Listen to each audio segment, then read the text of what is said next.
지금 제가 50대 후반인데 피로를 별로 모르고 삽니다. 그 비결 궁금하시죠? 스탠퍼드대 스포츠의학센터에서 선수들의 빠른 몸 회복을 위해서 이미 해오고 있던 방법입니다. 자, 이 방법은요, 딱 12분만 투자하시면 됩니다. 자, 1단계는요, 350ml 생수병 있잖아요. 그 물을 반 정도만 마시면 됩니다. 두 번째 단계는요, 약 10도에서 15도 정도의 찬물로 하는 건데요, 그 방법 지금 바로 알려드리겠습니다. 안녕하세요, 다니스입니다. 40대 50대가 되면 입에서 습관적으로 나오는 말이 있죠. 뭐죠? 하루에 한 번씩은 꼭 하실 거예요. 아, 피로해. 제가 한 5년 전부터 해오고 있던 방법인데요, 12분 만에 피로를 회복할 수 있습니다. 그 방법 알려드릴게요. 5년 전입니다. 50대 초반 저의 얘기인데요, 그때 왠지 모르지만 이 만성 피로 때문에 면역력도 떨어지고 몸도 여기저기 많이 아팠어요. 그래서 집중력도 떨어져서 일의 성과도 제대로 낼 수 없었습니다. 자, 그러다가 우연히 읽었던 책이 있었는데 그 책이 아마 자연치유에 관련된 책이었던 것 같아요. 근데 그 책의 내용 중에 냉온욕을 하게 되면 피로 회복에도 좋고 다양한 몸에 긍정적인 효과가 있다는 것을 알게 되었죠. 자, 그 당시에 제가 사무실이 논현동에 있었거든요. 강남구 논현동. 근데 사무실 바로 앞에 좀 오래된 목욕탕이 있었어요. 그래서 이제 믿져야 본전이니까 한번 해볼까 라고 해서 그 책을 읽은 날 바로 점심을 먹고 목욕탕에 가서 냉온탕을 알려준 대로 해봤습니다. 번갈아 가면서 하는 것들을. 그랬더니 몸의 컨디션이 좀 좋아지는 것 같아요. 그래서 그 다음날도 갔죠. 그리고 그 다음날도 가고, 확실히 이렇게 냉온탕을 왔다 갔다 하면서 냉온욕을 한 날은 몸의 컨디션이 확실히 좋아졌습니다. 제가 저번 주에 읽었던 책입니다. 제가 요즘 건강에 관심이 많거든요. 제목이 이렇습니다. 스탠퍼드식 최고의 피로 회복법. 자, 이 책을 읽다가 눈에 들어오는 목차를 발견했어요. 바로 이제 이 책인데요, 이 책에 보면 목차가 이겁니다. 스탠퍼드 스포츠 의국이 16년간 실천하며 증명한 몸과 뇌를 최고의 상태로 바꾸는 법에 보면 이 아래 12분 안에 피로를 잡아라, 이 제목이 확 보이는 거예요. 그래서 이 부분을 먼저 읽었죠. 자, 어떻게 잡을까 궁금해서 읽어봤더니 바로 그 해법은 냉온욕이었습니다. 이 스탠퍼드 스포츠의학센터에서는요, 선수들의 빠른 몸 회복을 위해서 이미 해오고 있던 방법입니다. 저 혼자 알고 있기 아까워서 오늘 시청자 여러분께 소개시켜 드리겠습니다. 우리 그냥 피로를 안고 살아가잖아요. 안 됩니다. 왜냐하면요, 피로가 누적되면 면역력이 떨어져서 다양한 병에 걸릴 수 있고요, 또 수면 장애도 올 수 있고, 또 우울증과 같은 심리적 병으로 이어질 수 있기 때문에 피로는 그때그때 잡으셔야 됩니다. 이렇게 냉수하고 온수를 왔다 갔다 하는 겁니다. 왔다 갔다. 아니 이제 탕에서 할 수도 있겠죠. 이것이 이제 냉온욕인데 너무 간단해요, 원리는. 자, 그러면 냉온욕 하는 방법 구체적으로 아주 쉽게 알려드릴 텐데요, 그 전에 냉온욕을 하게 되면 어떤 좋은 효과가 있는지 알아보겠습니다. 크게 5가지가 있는데요, 첫 번째는요, 바로 피로 회복입니다. 자, 냉온욕을 하면 우리 몸속에서 어떤 변화가 일어날까요? 네, 여기 지금 혈관이 보이죠? 혈관은 너무너무 중요하죠. 나이가 들수록. 우리가 이제 따뜻한 물에 몸을 담그면요, 온열 효과를 통해서 혈관이 확장이 됩니다. 차가운 물에 다시 몸을 담그면 근육과 혈관이 수축이 되죠. 이렇게 혈관이 확대되고 수축되고 확대되고 수축되고, 이것을 이제 반복하면서 이 혈관의 펌프 작용이 올라가게 되죠. 그러면 전신으로 혈액순환이 원활해지겠죠. 자, 그럼 어떻게 될까요? 네, 이 혈액순환이 원활해지게 되면요, 세포에 쌓인 피로물질이 혈액을 타고 이제 빨리 배출돼서 몸의 피로를 빠르게 회복할 수 있다고 합니다. 자, 두 번째 효과는요, 자율신경 균형입니다. 우리가 몸을 따뜻하게 만들었다 다시 차갑게 하는 과정을 반복하게 되면요, 자율신경이 효과적으로 자극을 받아서 균형을 되찾는다고 합니다. 자, 여기 자율신경이라고 제가 말씀드렸는데 이것이 무엇일까요? 네, 너무너무 중요하죠. 자율신경은요, 우리의 호흡, 소화, 순환, 또 흡수, 분비, 생식, 이런 사람의 생명 유지에 필요한 기능을 무의식적으로 조절해주는 신경계입니다. 이게 잘 돌아가야겠죠.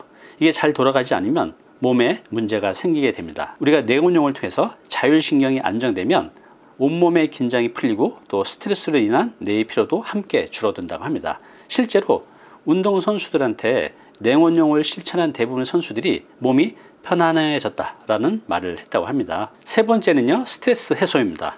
냉온욕을 하게 되면요, 엔도르핀 분비를 촉진해서 기분을 좋게 만들고요, 또 스트레스 호르몬인 코르티솔의 분비를 줄여준다고 합니다. 기분이 좋아진 거죠. 실제로요, 그냥 따뜻한 온욕만 한 사람보다 따뜻한 물과 찬물, 냉온욕을 한 사람이 이 스트레스 호르몬인 코르티솔 호르몬 수치가 현격하게 떨어졌다고 합니다. 네 번째 효과는요, 면역력이 좋아집니다. 네. 따뜻한 물은요, 우리 면역세포의 활동을 촉진시켜 주고요, 반대로 차가운 물은 면역세포의 생성을 돕는다고 합니다. 이로 인해서 우리의 면역력이 올라가게 됩니다. 자, 다섯 번째는요, 근육통 완화입니다. 제가 요즘 운동을 하고 있는데 냉온욕을 하게 되면 확실히 근육통 완화에 효과가 있는 것을 느낄 수가 있습니다. 이게 어떤 원리냐면요, 뜨거운 물, 그러니까 따뜻한 물에 담그면 우리의 근육의 긴장을 완화하고요, 또 차가운 물은요, 염증을 줄여준다고 합니다. 이로 인해서 근육통을 빠르게 완화시킬 수 있다고 합니다. 자, 냉온욕, 저도 체험을 하고 있지만 이 책에 나온 대로 많은 분들이 냉온욕을 통해서 빠른 피로회복에 도움을 받고 있습니다. 자, 그렇다면 지금부터 집에서 할 수 있는 12분 만에 냉온욕을 통해서 피로를 회복할 수 있는 방법 알려드릴게요. 자, 집에서 하는 스탠퍼드식 냉온욕 7단계입니다. 아주 간단해요. 뭐 7단계라고 썼는데 한 3단계를 보시면 됩니다. 자, 그 전에 준비하실 게 있어요. 뭘 하시냐면, 여러분 욕조 있잖아요. 욕조에 반신욕을 할 수 있을 정도의 물을 채워 두시면 됩니다. 가득 채우지 마시고요, 한 가슴 아래 정도 채울 정도로 따뜻한 물을 채워 두시면 됩니다. 자, 이렇게 하고 나서 시작을 하는데요. 자, 1단계는요 350ml 생수병 있잖아요. 그 생수병의 반 정도만 물을 드시면 됩니다. 지금 요게 330ml 짜리거든요. 이거보다 조금 클 거예요. 그래서 이걸 다 드시지 마시고 요게 절반 정도만 드시면 됩니다. 간단하죠? 요게 1단계예요.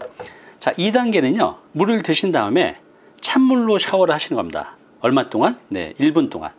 1분 동안 이제 샤워를 하시고요. 3단계는 좀 전에 욕조에 온수 담아 놓으셨잖아요. 거기에 몸을 담그는 겁니다. 몇 초간? 네, 30초간. 30초간 몸을 담그시고요. 바로 나오신 다음에 다음 단계에서는 찬물로 30초간 샤워를 하는 겁니다. 자, 간단하죠? 다음 5단계는 뭐냐면, 좀 전에 이 3, 4단계를 10회 반복하는 건데 요 단계예요. 그죠? 지금 요거 하셨으면 다시 따뜻한 욕조에 몸을 담그고 30초간 몸을 담그고 있고요. 그 다음에 빠져나와서 다시 찬물로 30초간 샤워를 합니다. 요걸 10회 반복하는 겁니다. 10회 반복하면 30초에 2번 찬물, 따뜻한 물, 그러면 10회면 한 10분 정도 되겠죠. 네, 이렇게 30초간 왔다 갔다 하면서 10회를 반복하시면 됩니다. 그리고요, 마지막 단계에서는요 찬물로 30초가 아닌 1분간 샤워를 하는 겁니다. 그리고 6단계는요, 아까 시작할 때 350ml 여기 생수 물 절반을 드셨잖아요. 나머지 물을 드시기 바랍니다. 자, 그러면 왜 물을 먹어야 될까요? 우리가 시작할 때도 물을 먹고 끝나고 나서도 물을 먹는데요, 그 이유는 이것 때문입니다. 우리가 냉온욕을 하게 되면요 많은 양의 체내 수분이 빠져나간다고 합니다. 그래서 탈수 증상이 있을 수 있기 때문에 이것을 막기 위해서 시작하기 전에, 끝나고 나서 물을 드시기 바랍니다. 네, 7단계 간단한데 이해되셨나요? 제가 다시 한번 정리해 드릴게요. 한번 보세요. 자, 1단계 물을 반병 정도 마신다. 2단계 찬물로 1분 정도 샤워한다. 이해되셨죠? 3단계 온수 욕조에 30초간 몸을 담근다. 4단계 찬물로 30초간 샤워를 한다. 그리고 나서 이것을 10회 반복하는 건데요, 왔다 갔다 하는 겁니다. 몸을 담그고 찬물로 샤워하고, 따뜻한 물에 몸을 담그고 30초간 찬물로 샤워하고, 이걸 10회 반복하는 겁니다. 마지막 단계에서는 찬물로 1분간, 30초가 아니라 1분간 샤워를 하시고요. 그리고 나서 나머지 남은 물을 드시면 됩니다. 이렇게 보시면 1단계에서 7단계를 보시면요, 시작하기 전에 물 반병, 끝나고 나서 물 반병, 그러고 나서 찬물로 1분 샤워, 끝날 때도 찬물로 1분 샤워, 그리고 이 중간에는 따뜻한 물과 찬물을 왔다 갔다 하는 거죠. 10회. 이렇게 하시면 한 12분 정도 걸리게 됩니다. 자, 이거 해보시면요 바로 피로가 어느 정도 회복되는 것을 느끼실 겁니다. 자, 주의사항이 있습니다. 간단하게 말씀드릴게요. 네, 모든 과정을요 12분 안에 하셔야 됩니다. 이거 왔다 갔다 하다 보면 좀 적응이 되면 기분이 좋아지거든요. 근데 이것을 너무 오랫동안 하시는 분들이 있어요. 그래서 12분 안에 해야 가장 큰 효과를 볼 수 있다고 하니까요, 너무 오래 하지 마시기 바랍니다. 두 번째는요, 기저질환자는 의사와 상담 후에 하시기 바랍니다. 각각 가지고 있는 여러 가지 질환들이 있을 거 아니에요. 그래서 그런 질환이 냉온욕을 하기에는 위험할 수도 있기 때문입니다. 자, 세 번째는요, 온도와 횟수를 조금씩 늘려라입니다. 처음에 해보신 분들은 좀 힘들 수가 있어요. 특히 겨울에는요. 그래서 횟수를 너무 처음부터 막 10회를 무리해서 하지 마시고요. 한두 번 정도 하시면서 좀 적응이 필요할 것 같아요. 또 온도가 중요한데요. 온도도 너무 찬물, 또 너무 뜨거운 물 하지 마시고요. 어느 정도 내가 감당할 수 있는 정도의 온도를 맞추셔서 하신 다음에 적응이 되시면 조금씩 온도와 횟수를 늘려가시기 바랍니다. 제가 이따 점심 먹고 헬스장에 운동하러 가는데요. 근력 운동 하게 되면 몸에 막 열이 나고 얼굴도 화끈화끈합니다. 그때 이제 샤워를 하고 들어가서 찬물로 샤워를 하고 또 따뜻한 물로 샤워를 한 4-5번만 해도 몸이 차분하게 가라앉는 것을 느낄 수가 있습니다. 여러분도 오늘 냉온욕 하시면서 피로 회복 하시기 바랍니다. 다니 캠퍼스 홈페이지가 있어요. 여기 들어오시면 여기 마인드맵이라고 있죠. 오늘 거 포함해서 이전에 올렸던 많은 마인드맵이 올라와져 있는데요. 여러분들의 눈길이 닿는 또 내 마음에 닿는 문장이 있다면 다운로드 받아서 보시기 바랍니다. 감사합니다.